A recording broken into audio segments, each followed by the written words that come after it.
A herança foi roubada. O anão era a única testemunha. A mãe do milionário tremeu de medo. O casarão de Monte Verde respirava silêncio como quem guarda um segredo antigo. No alto do vale, onde o café crescia em cerradas fileiras e a neblina descia de madrugada como um véu pálido sobre as mangueiras e os canteiros, as janelas do salão de visitas refletiam uma casa que fora grande demais para o luto. Havia cortinas de veludo fechadas com cordões que pareciam fios de pena, havia retratos com molduras de ouro cobertos por panos, havia um piano encostado contra a parede, as teclas amareladas, mudo como um confessionário. Tudo ali cheirava a conhaque velho, a papel envelhecido, a memórias que se recusam a dissolver-se. Dom Vicente Albuquerque, barão de Monte Verde, ocupava aquele espaço como se fosse uma câmara funerária. Viúvo desde a primavera passada, o barão caminhava pelos corredores com passos medidos, olhos vazios, mãos que buscavam no hábito a companhia que o corpo já não podia dar. Chamavam-lhe senhor com o respeito que não se encontra em cidade alguma. Os criados baixavam o olhar porque a etiqueta assim ordenava e porque entre paredes tão antigas é sempre mais fácil calar do que esclarecer. Aos poucos, os empregados da casa haviam aprendido a ler o luto em seus gestos. O barão não falava sobre o futuro e não aceitava conselhos. Aceitava apenas o barulho de passos na propriedade e o serviço fiel de Dona Francisca, a governanta, que conhecia o couro da vida e as rugas do coração. Foi a chegada de Isadora, em uma tarde de céu rasgado de sol, que apresentou ao casarão a primeira pequena fissura naquela lâmina de silêncio. Era uma jovem de olhos vivos, comprada para saldar uma dívida do pai, Joaquim, homem do sertão que fizera mau negócio como um agiota chamado Maurício. Isadora tinha mãos de serviço e um canto que parecia vir de longe, como se a voz lhe houvesse sido roubada e agora voltasse por empréstimo. Veio mansa, com o vestido simples de brim e a mala de lona. Trouxe consigo um lenço bordado e uma esperança que não sabia nomear. Ao entrar no salão de serviço, Isadora percebeu de imediato a regra não escrita da casa. Havia quartos fechados que cheiravam a rosas e pólvora. Havia tapeçarias que proibiam o toque. Havia uma rotina de silêncio que se fazia lei. Dona Francisca observou-a com um olhar que avaliava mais o caráter do que o rosto. Entre as duas, estabeleceu-se um pacto sem palavras. Isadora faria seu trabalho e em troca teria a proteção mínima que o rancho podia oferecer a uma criada comprada por dívida. Benedita, a criada mais velha, aproximou-se com um sorriso cansado. Joana, a jovem tímida, voltou-se para a nova com curiosidade juvenil. A casa recebia, sem perceber, uma chama de vida. A primeira noite de Isadora na senzala central foi marcada por um gesto simples. Ela raspou a cinza do fogão, estendeu um pano limpo sobre a mesa do refeitório e, sem que ninguém pedisse, começou a cantar baixinho ao compasso do pano. A canção, velha canção de ninar, ecoou como se rebentasse um pequeno dilúvio de ternura no interior do casarão. O som atravessou portas e paredes até chegar ao salão de visitas, onde o barão se encontrava, com a cabeça encostada sobre o braço. Ele ergueu-se como quem desperta de um transe e caminhou até a porta entreaberta. Ali, viu a menina com as mãos ocupadas, o rosto iluminado pela lâmpada a óleo, e sentiu pela primeira vez em meses uma aflição que não fosse apenas saudade. Isadora era para ele um intruso e uma dádiva. Era alguém que, sem pretensões, devolvia ao casarão um traço de humanidade. Ela arrumava os vasos no jardim lateral, virava as plantas de modo que o jardim, que havia sido o orgulho de sua falecida esposa, voltasse a respirar.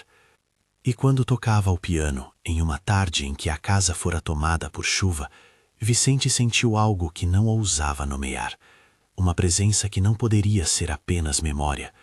Ele se permitiu ouvir, fechou os olhos e deixou que a música lhe limpasse o coração. A cada nota, o jardim reabria como uma ferida que cicatrizava.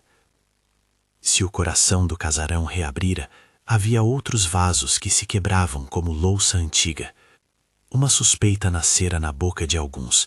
Certos papéis, registros de família, escrituras de terras, um contrato assinado anos atrás, pareciam ter sido alterados. O rumor percorreu a região como fumaça de incêndio. Diziam que a herança, a qual deveria garantir não apenas o nome, mas os direitos sobre parcelas da fazenda e certas rendas destinadas aos trabalhadores, havia desaparecido ou fora usurpada, que alguém havia roubado em plena calada da noite a papelada que lhe assentava como manto. Quebras de selos, assinaturas diferentes, um carimbo que não era o de costume. Essas pequenas marcas, estudadas por olhos que conheciam o ofício, eram capazes de explicar o imenso rumor. A suspeita caiu como pedra sobre o lago do vale. Ondas de intriga, pequena e insistente, começaram a se formar. Entre os muitos que podiam ter interesse, 2 nomes se destacavam pela audácia: Maurício Santos, o agiota, homem de finanças tenebrosas que emitiu os áudios de cobrança aos pais de Isadora, e Condessa Lavínia, a senhora de vastas parcerias sociais, cuja família recém adquirira posição de destaque graças a um filho que os contemporâneos já chamavam, em tom de ironia e algum temor, de um milionário. Entre eles havia propensão ao risco, entre eles interesses que se enredaram com os destinos do barão. Dona Francisca foi a primeira a notar a falta, não em um documento oficial, mas em um velho rolo de papéis guardado no armário do escritório. Ela, que vira nomes e assinaturas por mais de 30 invernos, prestou atenção a um selo que parecia ter sido removido. "Há mãos estranhas", murmurou para Benedita, enquanto Joana sentia um frio na nuca. O barão, informado, não respondeu com raiva. Respondeu com algo mais perigoso, um desejo de saber que havia sido tirado. Quem fora ousado o bastante para tocar os documentos que pertencessem à casa? Foi então que apareceu Tobias. Tobias do Carmo era pequeno de corpo, mas de presenças numerosas. Em vilarejos, o apelido de alguém como ele corria solto: o anão da estalagem, o anão mascate. Mas em Monte Verde, entre paredes que pouco perdoavam, Tobias era alguém com um nome próprio e história. Ele tivera trajetória humilde, aprendera a ler entre tavernas e tabernas, servira como ajudante no cartório da vila quando era mais novo, passara temporadas trabalhando como mascate, levando chaves, selos, remendos e confidências de casa em casa. Por anos observou o mundo dos documentos e dos que os manuseavam. Sabia reconhecer tinta de tinta, sabia distinguir um selo de um selo. Não se tratava de esquisitice, era ofício e sobrevivência. A noite do suposto roubo, diziam, tinha sido movimentada. Havia um baile na casa do comendador Brandão, e na mesma lua, alguém foi visto entrando no escritório do barão. Quem? Ninguém tinha certeza. Mas Tobias, que tivera a estalagem onde Maurício e um representante da Condessa Lavínia se encontraram, ouvira demais. Ele recordava o chapéu do homem que falava baixo, a frase "o papel está pronto" e o som de um lacre sendo partido. Não era coisa para se dizer em praça pública. Expor um poderoso significava perder a paz e talvez a vida. Tobias sabia disso. Sabia também o preço do medo. Ainda assim, carregava no bolso um pequeno fragmento de chumbo, um lacre quebrado que fora jogado ao chão por descuido. E todas as noites, ao dobrar o lenço para dormir, tocava-o como quem toca uma prece. A notícia de que havia um testemunho improvável correu pelos corredores mais devagar do que o boato. Um homem de pouca estatura podia ter visto, podia ter ouvido. A sociedade, prisioneira de seu próprio orgulho, tratou logo de subestimar a testemunha, como se a valiosa prova de uma vida não pudesse estar nas mãos de quem tem poucos centímetros de altura. Mas havia quem conhecesse Tobias e soubesse que o mundo lido em sua cabeça era tão claro quanto o de um tabelião. Ele não exagerava, ele guardava detalhes. Foi Maurício quem antes de qualquer proposta se adiantou em suas ameaças. Homem de fala sibilina e olhos afiados, o agiota não se importava com ancestrais nem com honra, importava-lhe o saldo. Quando soube do fragmento de lacre que Tobias possuía, entendeu a lição. Um único símbolo perdido poderia desmontar negócios vantajosos. E Maurício era o tipo de homem que resolvia assuntos com cartas e com recados que não pediam resposta. Passou a se aproximar de Tobias com verme e veneno, os convites a café que traziam presságio, o pedido de confidências que vinha com promessas e com palavras que fechavam a garganta. A qualquer movimento, Maurício sussurrava: silêncio vale ouro. E quando isso não bastava, enviava homens de pouca reputação para lembrar do perigo. Do outro lado, existia a família da Condessa Lavínia. Senhora de cabelos prateados e joias que faziam reluzir qualquer par de olhos mais gananciosos, Lavínia vivia para a aparência e para a segurança do nome. Seu filho, o tal milionário, crescera sob seu orgulho e sob expectativas de casamento bem arranjado e alianças que consolidassem uma nova mastaba de riqueza. A ascensão social deles fora meteórica. O receio de uma ruína igualmente rápida era para a condessa um torturante pesadelo. Quando soube de que havia uma testemunha que poderia ligar sua família a fraudes, Lavínia tremeu de medo. Tremor vindo não apenas do corpo, mas do cerne da reputação. Ela mandou recados por oficiais de melhor traje, convites a jantares, sorrisos calculados, promessas de negócios. A fúria social que Lucrécia, outrora uma senhora de recato, poderia provocar em retaliação, era suficiente para abalar os mais ousados. No salão de Monte Verde, a tensão crescia como tinta que alastrasse pela toalha. O barão observava, mas guardava-se em silêncio. Em sua mente, o mundo de seus pais havia sempre parecido um rolo de pergaminhos limpos, onde nomes e terras eram passados com a decência dos que não quebram um selo. Agora, essa crença tremia. Se a herança fora de fato roubada, havia mais em jogo do que simples papel. As vidas dos que dependiam das rendas, a segurança de trabalhadores, as promessas feitas à pequena vila que crescia aos pés da fazenda. Vicente, homem de honra antiga, sentiu algo se quebrar dentro de si, e com isso veio a necessidade da ação. Isadora, por sua vez, fora testemunha em outro sentido, não de documentos, mas de pequenas violências. A família da qual viera tinha sido esmagada por dívidas e ela conhecia faces de medo. Quando, no jardim, com a luva manchada de terra, colhia mudas e regava as roseiras redivivas, era como se cuidasse de um futuro que não lhe pertencia. Ela conversava com Dona Francisca de forma franca. Se me pedem para servir, servirei. Mas há justiça também entre as pessoas. A frase teve mais coragem do que ela imaginava. Vicente ouviu-a. A cumplicidade começou por coisas humildes, a troca de um olhar, a ajuda para segurar um regador, o empréstimo de uma xícara de chá, e foi crescendo com a mesma calma com que uma planta se ergue. A vida do casarão, mesmo entre portas fechadas, voltava a pulsar. No entanto, a sociedade não dormia. Os sábios da vila, homens coagidos pela aparência e pelo peso do passado, faziam já conjecturas sobre o que um escândalo faria ao prestígio do barão. O Visconde de Paraíba do Sul, homem de longas barbas e opiniões prontas, murmurava com o comendador Brandão e o coronel Almeida sobre não ter o nome manchado. A pressão social costumeira funcionava como uma marinha de tópicos. Quem se opusesse seria isolado.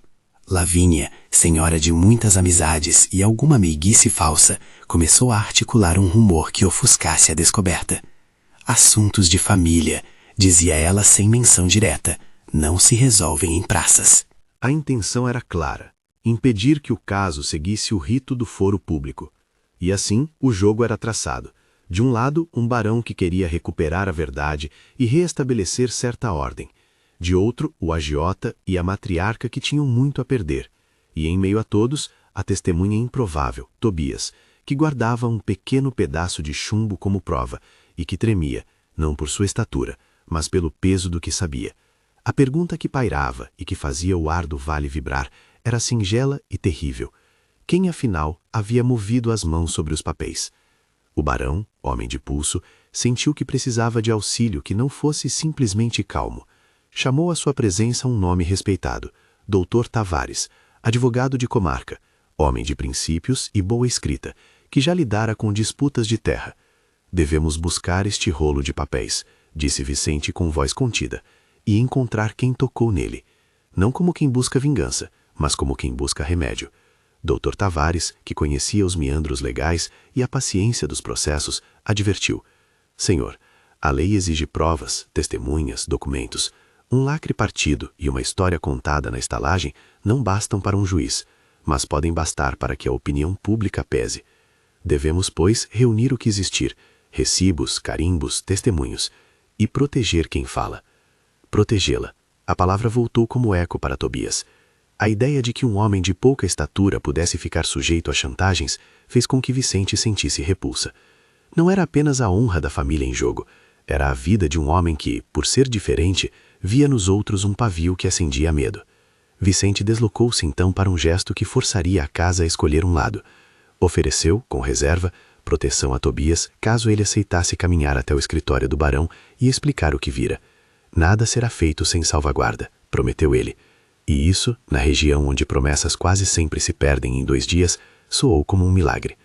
Tobias, contudo, tinha medo. O medo que não se pode ver é o mais cruel.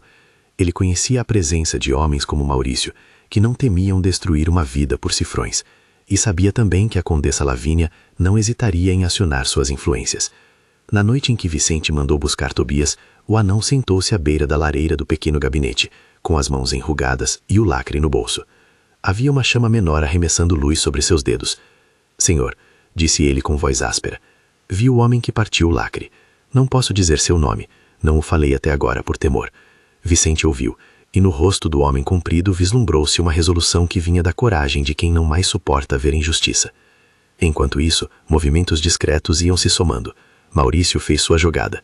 Contratou um escriba de reputação duvidosa para inventar recibos, para levantar quantias que parecessem legítimas, e procurou um tabelião conivente para forjar assinaturas. Lavínia, por sua vez, passou a enviar convites elegantes a Dom Vicente, como quem estende uma mão para a conciliação. Mas sabia que a força de um convite podia também prender uma armadilha. Por trás das mesas e dos panos de renda negociavam-se favores e ameaças. A matriarca sentia o chão ceder sob seus sapatos finos e tremia. Era um tremor de medos alimentados por noites de cálculo. Se a forja das papéis viesse à tona, o filho milionário poderia ver desmoronar, não apenas sua fortuna, mas a legitimidade social que a fortuna havia comprado. As conversas chegavam a Isadora como vento que traz semente. Ela soube por Benedita do rumor, mas não via no boato apenas o brilho de escândalo. Via antes o rosto de seu pai, o receio de ser despejado e jogado ao abandono. Na intimidade do jardim que ela e Vicente ajudavam a recuperar, Isadora falou: se há verdade nos papéis, que venha. Não quero mal de ninguém, mas não posso aceitar que meus conterrâneos sejam vendidos a trancos e trapos. A sinceridade com que ela falou, a simplicidade sem abstrações, comoveu Vicente, que passou a vê-la não somente como criada, mas como companheira de ideais. A vida entre plantios e papéis seguia um compasso estrito. Vicente foi ao cartório com Dr. Tavares, pediu buscas e exames. As investigações iniciais revelaram algo curioso. Havia efígies de carimbos que não coincidiam perfeitamente. Traços de uma tinta encontrada nas bordas dos documentos soavam como margem para a suspeita. Um recibo datado que, pela caligrafia, não podia ter sido escrito na época que indicava. Tudo isso, somado ao fragmento de lacre que Tobias guardava, fez crescer a convicção de que a herança fora, sim, objeto de fraude. O que faltava era conectar as peças. E assim se colocaram as peças. Havia no papel falso uma palavra trocada. Havia no carimbo um arranhão peculiar. Havia no fragmento de chumbo uma marca que lembrava um brasão que só a Condessa Lavínia e seus proxenetas usavam. Para um homem comum, essas sutilezas poderiam parecer irrelevantes. Para os olhos treinados, eram a estrada que leva ao culpado. Mas a estrada precisava de quem dissesse: eu vi. E essa figura, naquele momento, era Tobias. Os dias que se seguiram foram de tensão crescente. Mensagens chegaram ao barão, cartas anônimas, recados deixados sobre a mesa, ameaças veladas. Um bilhete sem assinatura avisava: há portas que fecham, não bata mais. Maurício deixou casarões próximos com homens de face dura, cujas botas deixaram marcas no corredor de serviço. Era uma ameaça que pairava nas pequenas coisas. Por outro lado, a Condessa Lavínia aumentara os seus convites, ofereceu à casa coisas que pareciam gestos de paz, sinos de porcelana, um arranjo de flores, que para muitos soavam como suborno. A comunidade observava e metade se posicionava, a outra metade preferia economizar passos. Num domingo de manhã, sobre o orvalho que ainda tremia nas folhas, aconteceu um incidente que levaria a atenção a explodir em pequenas fagulhas. Joana, a criada tímida, encontrou ao varrer o escritório um caderno de contas fora do lugar, como se alguém o procurara com pressa. Nas margens havia indicações de somas e notas, e, em uma folha solta, um nome arranhado, quase apagado: Lavínia. Joana, trêmula, levou o papel a Dona Francisca. A velha governanta, lendo os traços com olhos de quem vira muita coisa, apertou o papel contra o peito. As serpentes entre nós, sussurrou. O bilhete com o nome era como uma faísca lançada em palha seca. Aqueles que queriam manter as aparências sentiram um arrepio. A condessa Lavínia, ao saber que a casa guardava algo que a ligava de nome a Manchas, foi tomada por um sobressalto que a fez olhar para trás, para memórias de gestões anteriores e para a possibilidade de ruína social. A questão então foi posta de forma clara e inevitável. Quem apresentaria a verdade? E de que maneira seria possível assegurar que a verdade não fosse apenas sufocada por dinheiro e influência? Vicente, homem de honra e de sangue quente quando necessário, decidiu que não bastaria procurar a lei. Precisava de espetáculo moral, de um ato que mostrasse ao povo que havia uma vontade de lutar. Propôs, entre si e poucos leais, um gesto simbólico, não para ferir, mas para libertar. Havia na casa um antigo contrato entre a família do barão e um fornecedor, que mantivera a Isadora atrelada à dívida do pai. Era um papel que representava para muitos o peso da servidão. Queimar aquele contrato em praça pública seria um gesto que poderia significar mais do que palavras. Seria a demonstração inequívoca de que a casa escolhia a honra sobre os sinais. Benedita, entretanto, advertiu: atente, senhor. Gesto sem preparação legal pode ser apenas teatro que se volta contra nós. Vicente concordou com a prudência, mas sabia que a simbologia era uma arma que mudava corações. No mesmo instante, Maurício e Lavínia reagiram. Se o barão dispunha-se a publicamente queimar documentos que favoreciam a sua coroa, significava que queria deslegitimar acordos. Para eles, tornar público o contencioso representaria perigo. Então as ações passaram a ser mais discretas e por isso mesmo mais perigosas. Tentativas de compra de testemunhas, pressão sobre pessoas de meia renda que tinham filhos para sustentar, recados que lembravam de violências antigas. E por entre tudo isso, Tobias encolhia-se em sua própria proteção. O anão, que sempre imaginara uma vida de pequenas rotinas, viu-se no limiar de uma decisão que poderia impor-lhe heroísmo ou tragédia. Numa noite de vento que atravessava a casa como lâmina fina, Tobias foi visitado por um homem que não trazia a sobriedade de uma proposta. Maurício, com seu sorriso de quem comeu sal demais, ofereceu ao anão uma bolsa de moedas e um convite para esquecer. Diga que nada viu, e tudo cessará. Dinheiro para sua vida. Segurança para sua casa. Havia no olhar do agiota um credo antigo, que tudo tem preço. Tobias, de mãos calejadas e alma cansada, segurou a moeda sem aceitar. Havia na sua cabeça rostos que viria a ver se fechasse os lábios. Pessoas que, por medo, perderam mais que moedas. O anão, então, fez o gesto mais perigoso para quem vive em um mundo de poderosos. Recusou. Não vendo o que sei, disse. Não troco a verdade por aço ou panos. As palavras soaram firmes, e por um momento o coração do agiota tremeu, não de medo, mas de raiva. A recusa fez com que Maurício elevasse a aposta. Não se tratava mais de suborno, tratava-se de intimidação. Na manhã seguinte, um pacote fora deixado na soleira onde Tobias dormia, um bilhete sem nome e uma pista que dizia apenas: pense no que importa. O aviso tinha o cheiro de uma ameaça que vinha de longe. Tobias, com as mãos em torno do lacre de chumbo, sentiu que a hora da verdade aproximava-se. Era uma escolha impossível, falar e colocar-se em perigo, ou calar e ser cúmplice de uma usurpação que transformaria vidas.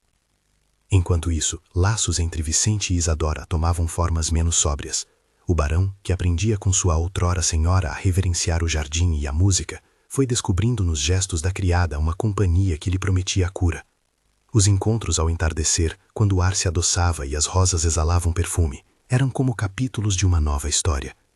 Eles conversavam sobre o que a terra precisava, sobre o som das teclas do piano, sobre a infância perdida de cada um. Isadora, por sua parte, via em Vicente um homem capaz de ser mais do que senhor. Via nele um protetor de homens frágeis. E esse sentimento germinou de maneira que ambos, cautelosos, ainda não ousavam nomear.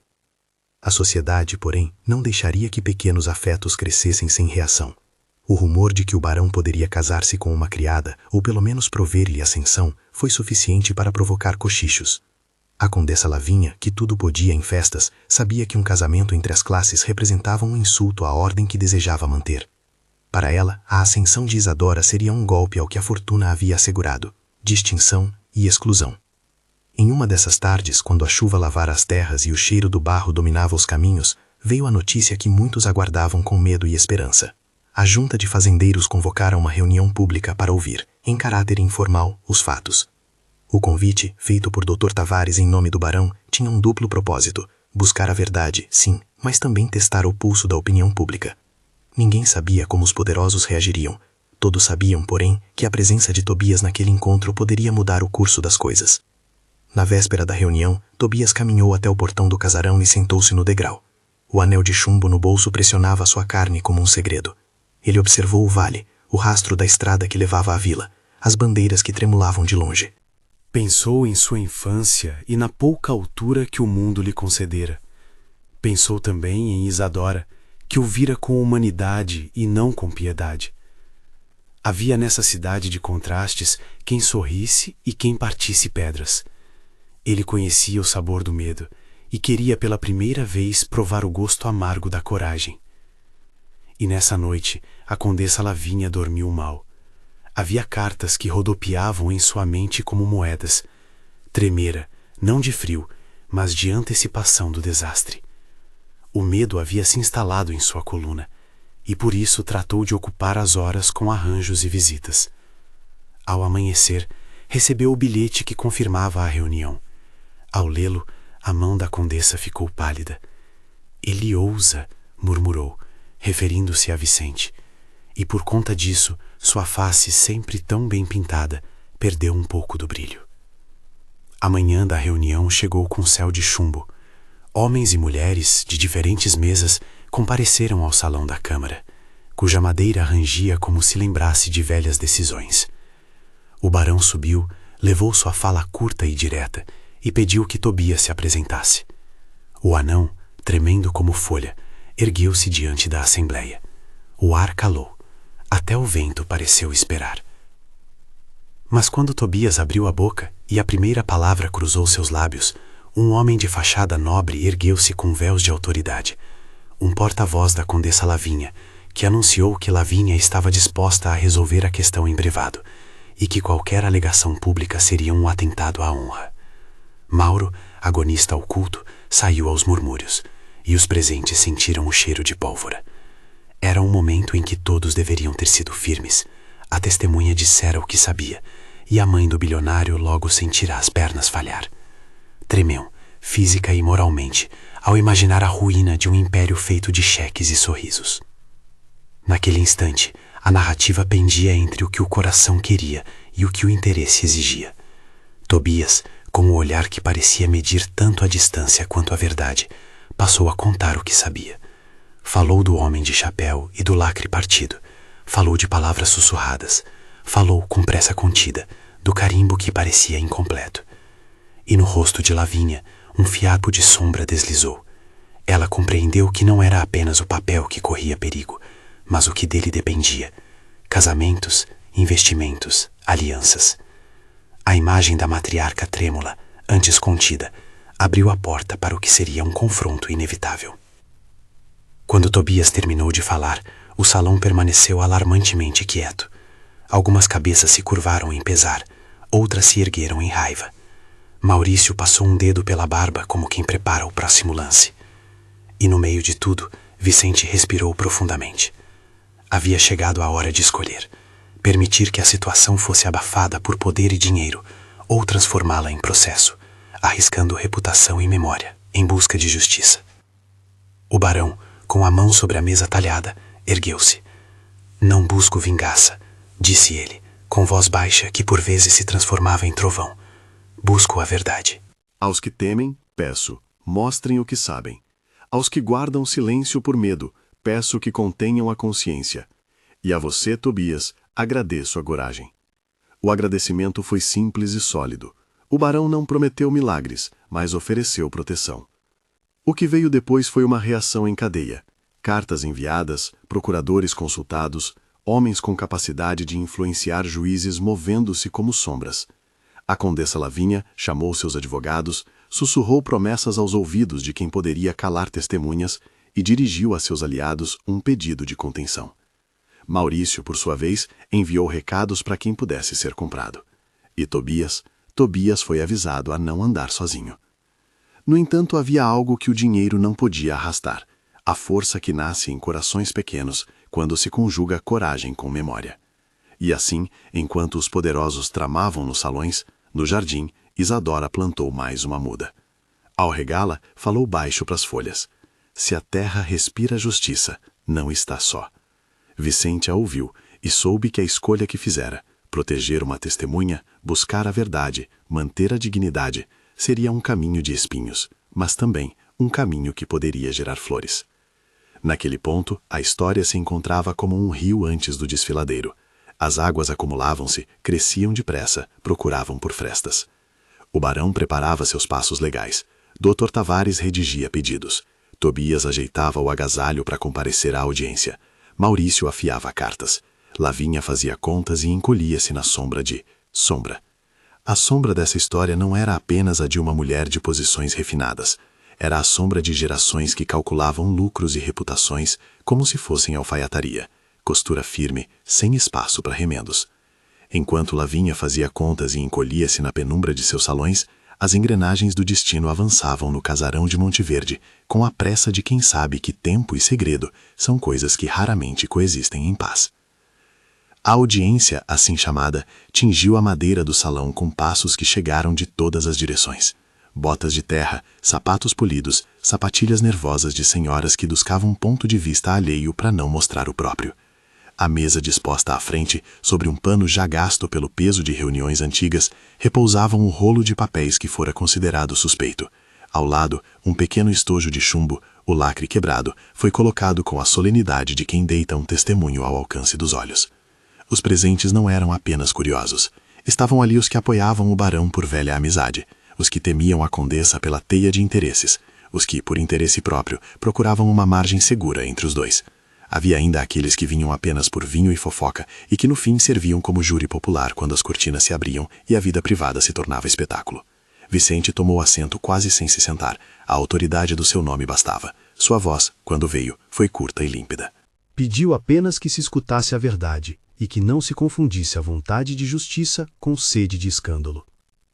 Dr. Tavares, que ocupava lugar ao lado do barão com papéis em mãos e ar de quem medira longas palmas de sol, iniciou a exposição de forma prática. Descreveu as diferenças técnicas entre os papéis, apresentou ao salão a análise primária dos carimbos, feita por um tabelião da vila, e explicou com simplicidade o que significava um lacre partido. Não falou em julgamentos, falou em fatos. E foi nesse tom direto que chamou a primeira testemunha, a quem o salão já conhecia apenas como Tobias. Quando o pequeno homem ergueu-se, o ruído habitual das conversas murchou como vela ao vento. Tobias sentou-se de frente aos olhares que o mediam, pegou o fragmento de chumbo entre os dedos e contou com voz firme o que ouvira e vira. Falou do homem de chapéu que entrara à noite, da frase baixa proferida na estalagem, do som cortante do lacre sendo partido, do cheiro de conhaque no casaco do mesmo homem. Não usou floreios, falou como quem descreve um gesto cotidiano que, no entanto, muda destinos. Partiram o lacre, viu o lacre no chão, ouvia a frase, o papel está pronto. Palavras curtas, mas com um peso que empalideceu muitos rostos. Enquanto Tobias falava, a condessa Lavínia sufocava o semblante numa renda que mais parecia um véu de medo. Seus dedos tremiam. Não era um tremor de doença, era um tremor de quem, por anos, aprendera a segurar o mundo numa dívida de aparências e agora o sentia escorregar pelas mãos. O filho dela, o jovem chamado milionário nos chãos de conversa, tinha investido no resplendor das alianças e na compra de terrenos, e a possibilidade de ver esse castelo abalar-se fazia tremer os alicerces que a senhora julgara eternos. Alguém observou o rosto dela empalidecer. Uma senhora ao seu lado murmurou uma prece curta e discreta. Lavínia estremeceu de novo e o salão percebeu. O depoimento de Tobias, contudo, precisava de suporte documental para não ficar reduzido à palavra de homem contra a palavra de homens. Dr. Tavares, com a frieza calma de quem prepara uma armadilha jurídica, pediu que Joana entregasse o papel que havia encontrado no escritório dias antes. A jovem deslocou-se como se atravessasse um corredor de espelhos e, ao colocar a folha sobre a mesa, revelou o nome que já correra em cochichos: Lavínia, rabiscado entre entradas de somas. O escrito mostrava pagamentos, referências e uma rubrica que atava com nó discreto a condessa àqueles papéis. A sala explodiu em murmúrios. Lavínia perdeu um pouco da compostura. Os dedos apertaram ainda mais a renda. Alguns auscultores viraram-se para Maurício, cujo rosto até então composto mostrava uma sombra de inquietude. O agiota, que nascera do barro e aprendera a sorrir para o poder, tinha sempre mantido uma distância calculada entre quem paga e quem recebe. Agora, a proximidade de sua mão com o papel sujo se tornava cada vez mais evidente. Foi nesse momento que Dr. Tavares fez o pedido mais cuidadoso da manhã.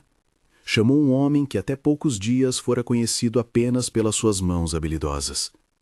Antônio, o escriba, subiu com passos que tentavam parecer leves, mas que traíam um peso de consciência. A presença do homem mexeu com o ar.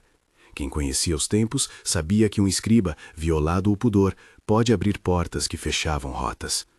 Antônio era alguém que escrevera contas e recibos para muitos. O deboche do dinheiro pouco lhe tocara, mas a vergonha o corroía. Ao tomarem-lhe a palavra, suas mãos tremiam e a voz saiu como se arrastasse pedras. Fiz o que me mandaram fazer. Assinei o falso. Tomavam-se ordens e eu escrevia. Com medo e necessidade. O confessionário improvisado de Antônio criou um efeito devastador. Confessara envolvimento e apontara, de fato com discrição, mas com clareza, que recebe ordens de quem tinha preferência por nomes altos. As peças começavam então a se alinhar. Tobias vira e tivera a prova. Joana trouxera a mancha que apontava a Lavínia. Antônio confessara a forja. O lacre correspondia ao brasão de um provedor que só fora usado em negócios ligados à família da condessa. A verdade, antes difusa como neblina, tomou formas nítidas. O salão, que vira sussurros e juras, conheceu finalmente o peso de uma articulação. Lavínia, quando a prova tomou corpo, não pode mais resistir ao estremecimento. Seus dedos escorregaram do leque, seus lábios tremeram, a máscara da serenidade caiu como um véu leve. Havia nela um momento tão humano quanto brutal.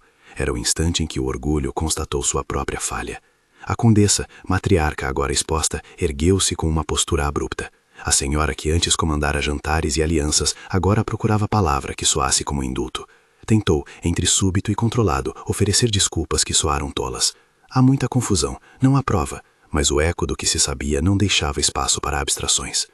Maurício reagiu da medida em que costumava reagir, com insolência e arremedos de ameaça. Levantou a voz, tentou desacreditar Antônio, disse que o escriba era homem comprado por ressentimento ou por rancor, e insinuou que Tobias mentia por apego a favores oferecidos pelo barão.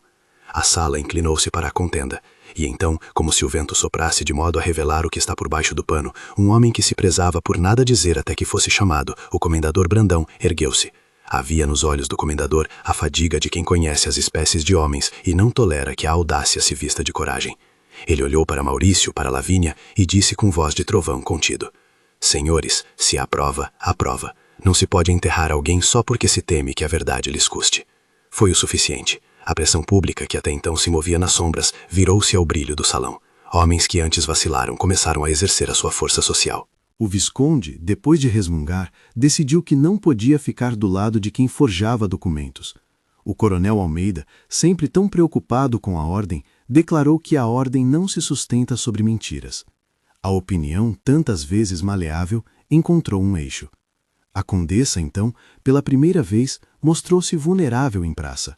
As mãos tremiam incontrolavelmente, a garganta fechou-se, e quando tentou proferir palavras que soassem coerentes, uma lágrima rompeu a máscara. Naquele momento tremeu, não apenas a senhora, mas o símbolo de uma família que temia ruína. Maurício, encurralado, viu as suas cartas mancharem. Havia na sala mais do que olhares, havia testemunhos e papéis.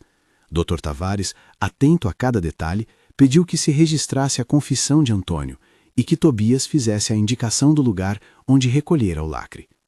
Quando o local foi descrito, um canto da estalagem, 2 homens do barão saíram discretos e retornaram com outros fragmentos e com um servo que, coagido pelo olhar firme de Vicente, revelou ter visto Maurício na mesma estalagem naquela noite.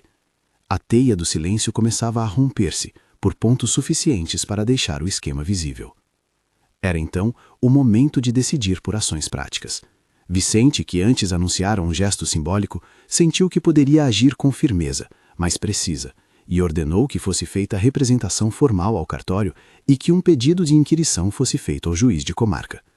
Não por desejo de humilhar, mas por necessidade de estabelecer a verdade de forma que resguardasse os que dependiam de rendas suprimidas.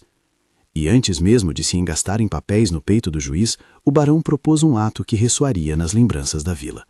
Aquela tarde, em praça pública, queimaram-se os papéis que prendiam famílias em servidão, começando pelo contrato que ligara Isadora aos débitos do pai.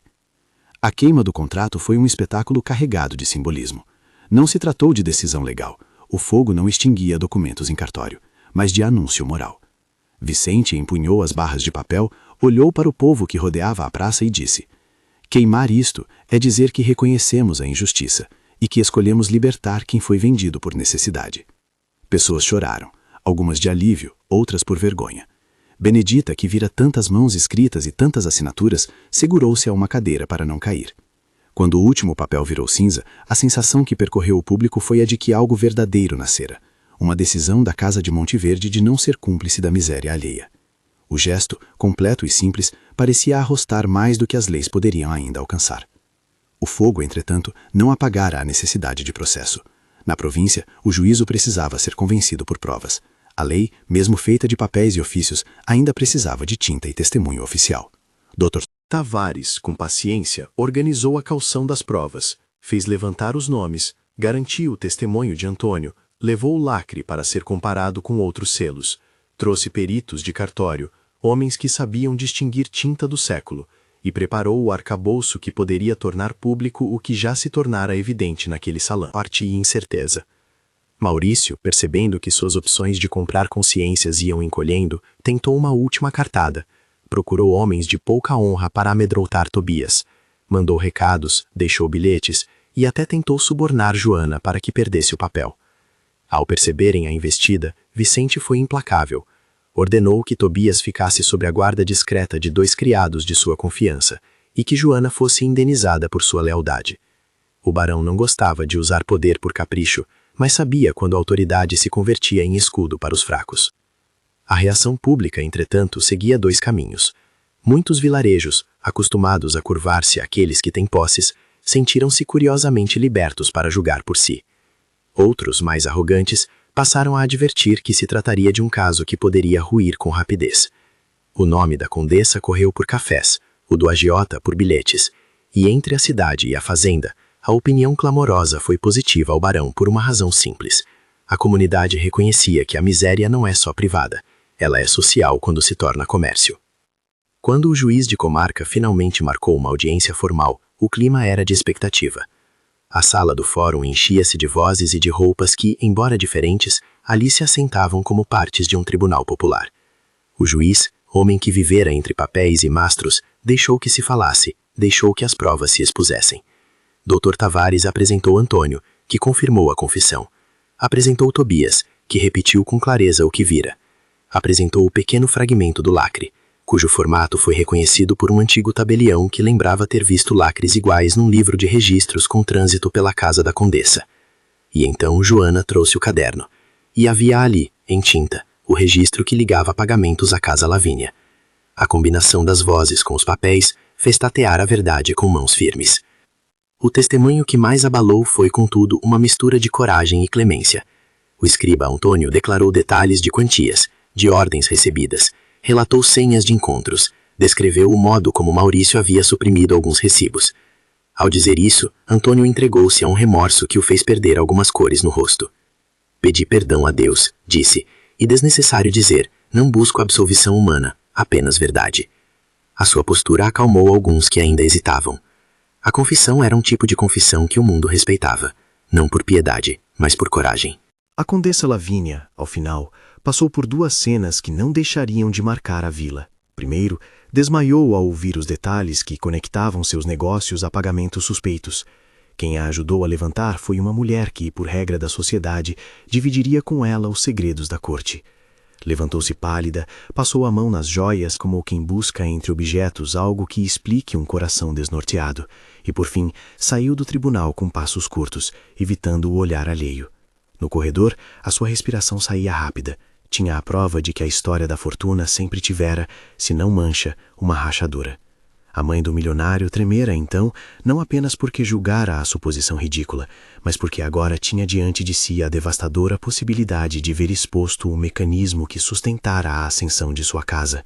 Era o aperto de mãos na sala que transformara em silêncio suas palavras. Maurício, por sua vez, não teve a mesma difícil delicadeza. Ao perceber o rumo dos acontecimentos, tentou escapar da vergonha com a mesma violência que outrora usara contra quem devia. Sua resposta foi a hostilidade. Buscou no calor de sua adversidade agressão verbal e lamúria por ser perseguido. O juiz, porém, atento à acumulação de provas, determinou medidas cautelares. Maurício foi afastado das contas e o juiz ordenou a apreensão de documentos em seu poder, passo que, por si só, abriu portas para descobrir transferências e subornos. Maurício enfureceu-se, esbravejou, mas a palavra de lei, mesmo polida, tinha o peso da vara. As semanas seguintes foram de um processo lento, como costumam ser as coisas que envolvem papel e rede de interesses. Havia nisso um certo alívio. A comunidade fora incumbida de acompanhar um desenlace que não seria imediato e por isso também não poderia ser sufocado com rapidez. A imprensa local, que agora descobrira no escândalo uma narrativa rentável, trouxe relatos que ajudaram a formar opinião pública, e a opinião pública, na província, não é sucumbida facilmente. Em cartório, o Dr. Tavares fez o seu trabalho com um zelo que mesclava paciência e astúcia. Apresentou provas, convocou testemunhas, pediu reconhecimento de assinaturas por peritos.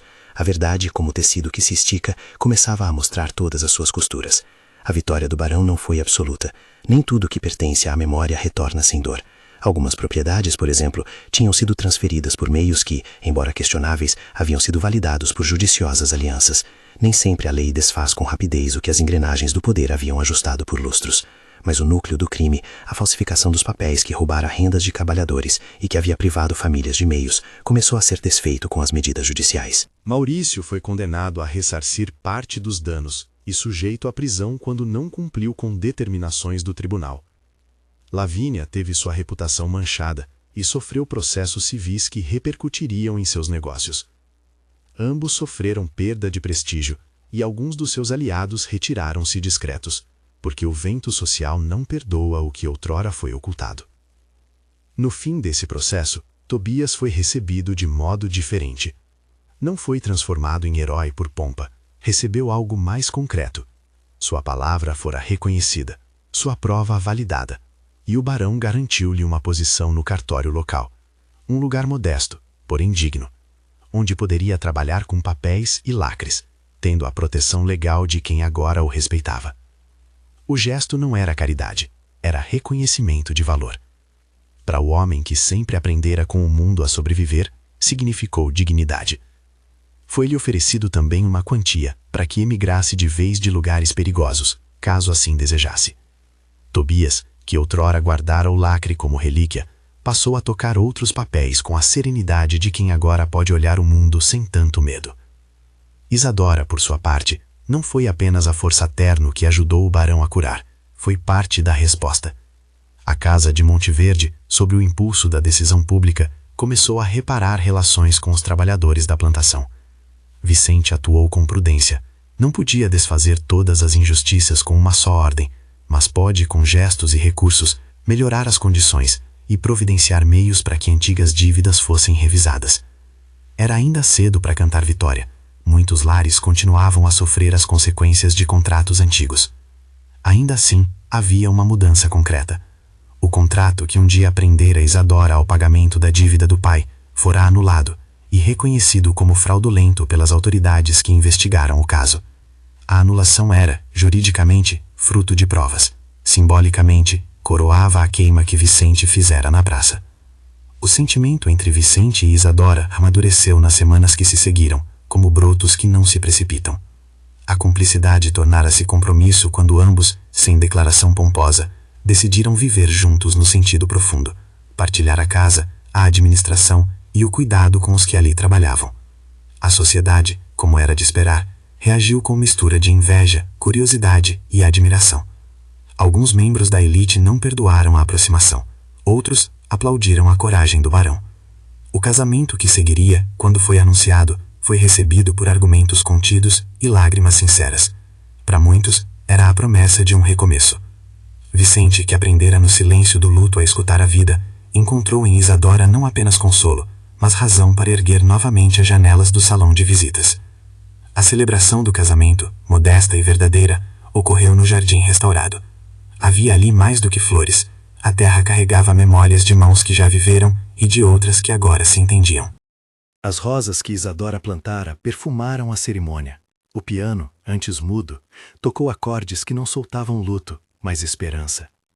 Tobias compareceu com sobriedade, Benedita chorou de alegria contida, Dona Francisca sorriu com aquele ar de quem vê o dever cumprido. A sociedade, ao ver dois mundos antes separados juntar-se, reconheceu que a ordem das coisas podia mudar, sem que o mundo inteiro desabaçasse. Em muitos olhos, apareceu a convicção de que honra e justiça valem mais do que etiqueta. A Condessa Lavínia, quando se apresentou à festa, por força da costumeira necessidade de aparecer onde a vida dos outros se movia, não trouxe brilho. Havia em sua face a rigidez de quem aprendera que vaidade se cura apenas com novas alianças. Sua presença, no entanto, foi contida. Antes a mãe do milionário, hoje era apenas uma senhora que tremeu de medo quando a verdade se aproximou. Alguns, generosos, ofereceram-lhe cumprimento. Outros guardaram silêncio. A sua queda fora moral e financeira, a sua posição social abalada. Era a consequência de ter preferido as manobras ao bem comum. Com o tempo, Monte Verde mudou em sua cadência. A plantação prosperou, sim, porque o trabalho foi tratado com mais humanidade e porque pagamentos retornaram ao normal. Nem tudo foi reparado, algumas perdas eram irreparáveis e algumas feridas permaneceriam. Mas havia uma ordem nova que não se baseava apenas na sombra da ancestralidade. Criava-se ali um tipo de governança doméstica que priorizava a justiça. Tobias passou a ser lembrado, não por ser pequeno de estatura, mas por ter grandeza de caráter. A sua vida ganhou contornos mais tranquilos. Frequentava o cartório, cuidava de lacres e, às vezes, à noite, sentava-se perto do piano e escutava Isadora tocar, enquanto o barão andava pelo jardim. O anão que tremera de medo quando ouviu o tilintar do lacre foi agora ouvido com respeito. A sua coragem foi a prova de que testemunhas improváveis podem sim mudar histórias inteiras. A história de Maurício terminou mal. Preso e condenado a reparar aquilo que roubou quando possível, viu desfazer-se o império de ameaças que erguera com mentira e medo. A sua vitória, quando foi escolhida por meios escusos, mostrou-se vazia. A derrota o trouxe de volta ao pátio de onde partira. Lavínia pagou em reputação e em bens, mas pagou também em consciência, porque quem tremeu uma vez sabe que o medo não desaparece com ouro. Antônio, o escriba arrependido, recebeu pena menor por colaborar. Reestabeleceu parte da sua honra com o trabalho que fez para desfazer o mal. O juiz, por sua vez, tornou-se sujeito de comentários variados. Alguns o acharam indulgente, outros justo. A província, entretanto, aprendeu a lição daquilo que um lacre partido pode significar. No final das estações, quando o jardim de Monte Verde exibiu sua maturidade plena, rosas cheias, canteiros bem cuidados, o aroma de chá fresco, Vicente caminhava entre as plantas com Isadora ao lado e conversava sobre o futuro dos trabalhadores, sobre escola para filhos e sobre como o mundo poderia ser um pouco mais brando. A cura do luto, dizia, não fora a anulação da dor, mas a descoberta de um motivo novo para viver. O casarão, que um dia fora quase um túmulo, não renunciou ao passado, apenas aprendeu a acolher o presente.